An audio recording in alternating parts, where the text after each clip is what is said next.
Welcome to Manawaker Studios Flash Fiction Podcast. I'm CB Derogi. A quick note before we begin.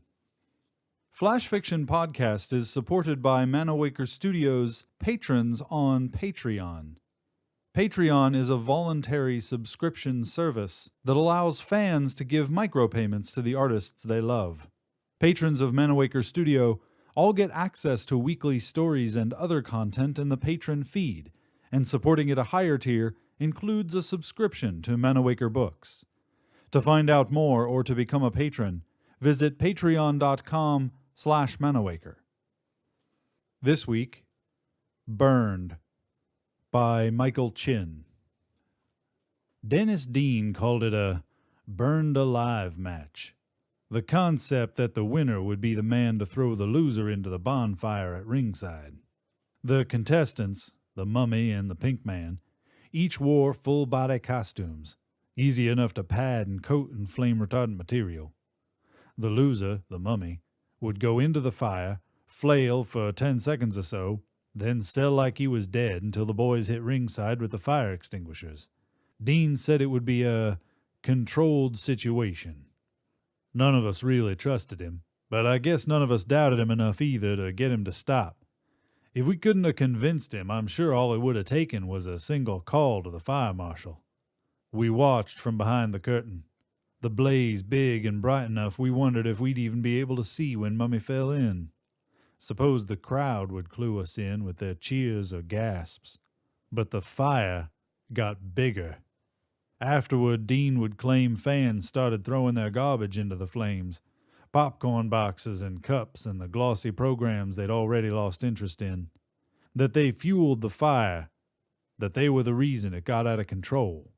I didn't see anything get thrown in, just flames lapping higher and wider. Dean had had the smoke detectors disabled for the show. The smell of firewood grew muddled, sickly, like the smell of burning rubber. Afterward, the Pink Man said he didn't realize the ring was on fire until a fan called it out. That, given that the whole side of the ring was engulfed, the ropes already gone, it must have already been burning for a minute or more. The sharper fans had read the writing on the wall.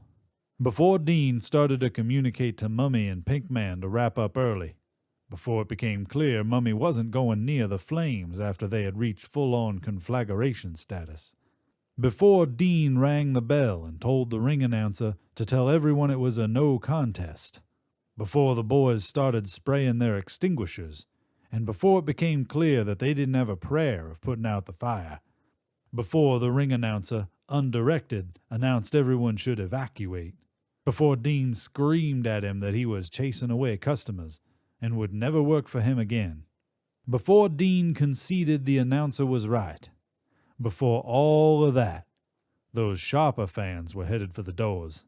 It was a madhouse afterward. We wrestlers got out the soonest. We had the clearest path to the exits from backstage.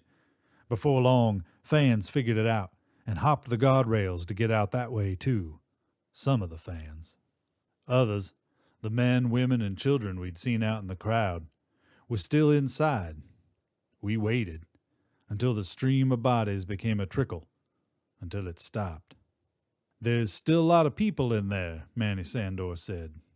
And without any further explanation or discussion, he headed back in. His brother Tracy, too. The both of them hulking muscle men, unpolished in their craft but undeniably fearless. Manny returned with 2 coughing kids under his arms. Tracy came back with another kid, unconscious, a sickly old woman over his shoulder. Then we all pitched in, against Dean's protests. We'd learned at last not to listen to him. I made 2 runs, got a cowardly Poindexter up on my shoulders the first time, and old Biddy in a house dress in the next. It was getting too bad in there. Others went back 3 or 4 times. The Sandor brothers, a half a dozen easy, until we wondered how many more survivors they might find, until the fire trucks were on the scene, until thick black plumes of smoke wafted from all over, and the roof was alight. The Sandor brothers never came back. The fire was alive. This has been Burned, written by Michael Chin. The Flash Fiction Podcast theme song is by Kevin MacLeod. I'm CB Droege. Thanks for listening.